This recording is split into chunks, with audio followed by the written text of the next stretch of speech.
Quando a desembargadora aposentada Maria Berenice Dias, presidente ou vice-presidente do IBDFAM, fala que eu desconheço o Estatuto das Famílias, eu não só o conheço como o estudo desde o seu nascedouro, porque eu já fui membro do IBDFAM e saí do IBDFAM exatamente porque não eram aceitas no IBDFAM ideias divergentes. É este o problema deste instituto, é não aceitar a oposição, a divergência. É exatamente aquilo que não cabe numa Câmara dos Deputados, num Congresso Nacional, em que as divergências devem ser respeitadas.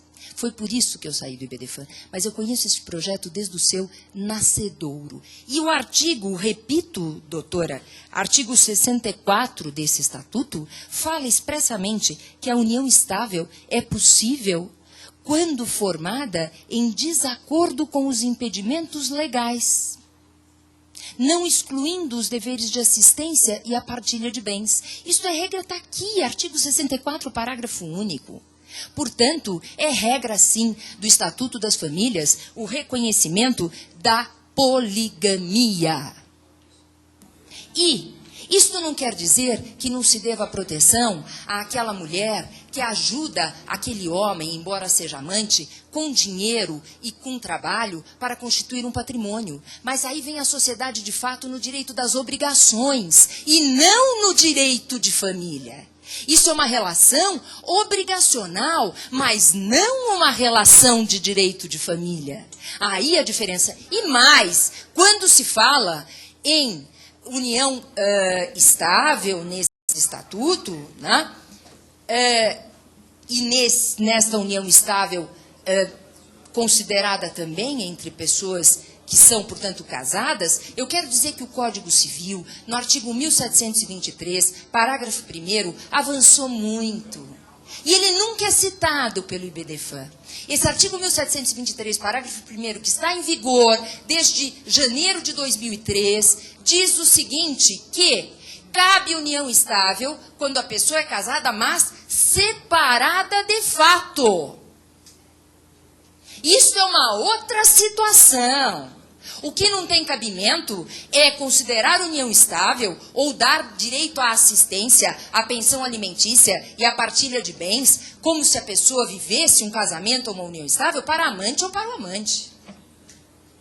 Porque amante é amante, efetivamente hoje, na sociedade, é considerado quando? Quando as duas pessoas vivem juntas num casamento ou numa união estável. Aí existe a figura do amante.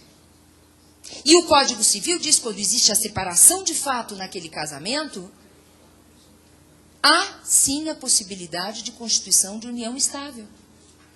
Este artigo nunca é citado. E é um artigo de grande avanço e que atende às necessidades sociais da nossa nação, desde que haja separação de fato naquele casamento. E quem desconhece, ao que parece, o Estatuto, com data vênia, é a ilustre doutora Ana Lieser. Desculpe, não consigo pronunciar o seu sobrenome corretamente, por isso denomino-a assim. Quando ela também citou o meu nome e disse que eu teria interpretado erroneamente este artigo 64, parágrafo único. Desculpe, doutora, mas, com todo respeito, eu também desconheço muitos estudos sociológicos. E acato, quando não é da minha área, a colocação sociológica. A doutora não está entendendo este artigo 64, parágrafo único, porque não é da área do direito.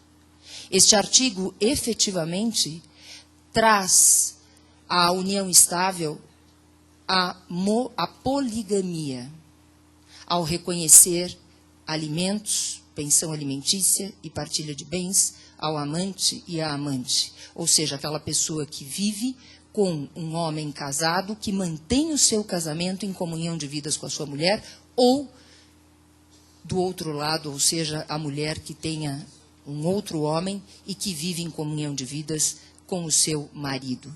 É isto que o Estatuto faz, viu, doutora Ana Eliezer? E espero que a doutora depois possa, inclusive, me trazer na área da sociologia conhecimentos que eu não tenho, como eu espero ter levado a doutora conhecimentos jurídicos que efetivamente vê-se que a senhora não tem, com todo o respeito, reitero.